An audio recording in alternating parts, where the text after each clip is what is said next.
Hey everybody, I hope you guys are having a blessed and prosperous day. So I'm here to give you guys my topic for this month, and it is called Let God Be God. And to be honest with you, I had no idea what I was going to speak on today. I really was just kind of I felt like I was rushing this or whatever, but when I was in church today and my overseer basically said, let God be God, he was just talking about the faith to wait, the faith to move forward, even in your waiting process, and allowing God to be able to maneuver you however he wants to. I had to be completely honest with the Lord and tell him that my trust in him isn't as strong as I thought it was or that I wanted to be.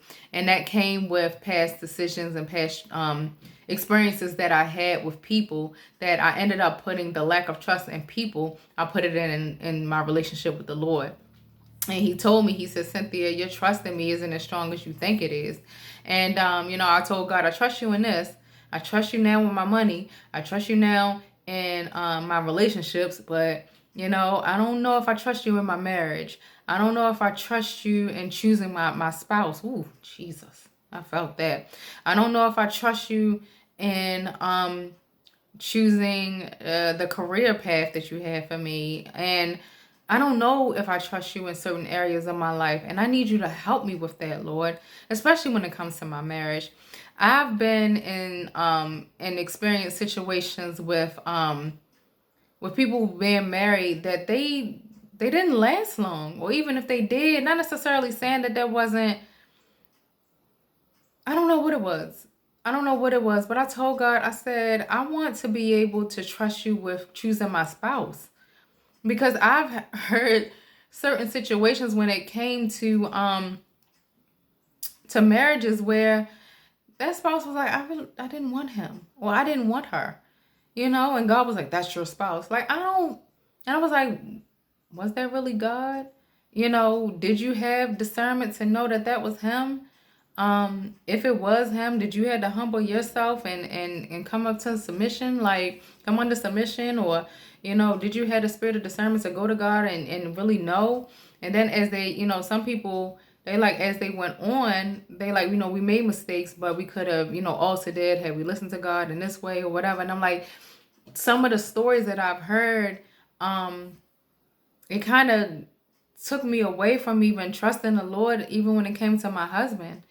And I told God, I said, Lord, I want to trust you with everything. I want to have faith that what it is that I'm asking for, Lord God, that you're going to super exceed. Like, it's going to be a surprise. It's going to be a beautiful marriage. It's going to be, and I'm not saying we're not going to go through our stuff, but I want to trust you even in that. And I want to read Matthew 21 and 22. He told me to read this. And whatever you ask in prayer, you will receive it if you have faith. And I have to let my faith muscle grow and trusting God when it comes to my spouse. I know what it feels like to have heartbreak. I know what it feels like to give heartbreak, and also I know what it feels like to not be in line with the spouse that you thought was supposed to be your forever. And that don't feel good. That don't feel good. It doesn't, I love black love. I love love, period. But I love to see us as a community come together and show that I don't just love you, I actually like you. I like who you are as a person. I like, just your presence. And I told God, I said, Lord, I know what it feels like to have a heartbreak. I know what it feels like. And I think a lot of us do, right? Um, I don't want to counterfeit. I don't want to counterfeit. I didn't even think that this was going to be the topic. That was going to be something different, geared towards something different. But marriage, like this is my truth. Um, Lord, I need your help with trusting you with choosing my spouse for me. And me not going off and doing it on my own because I feel like either you're taking too long, or I feel like that I'm not happy with the choice, or which I feel like I will be. I will not be destroyed. by his choice. I will not be, I will have a discernment to know that this is my husband, and I will not be deceived. I'm a deceit. The Satan will not deceive me in this. He's like, you'll know. I'll give you the go to know that this is your husband.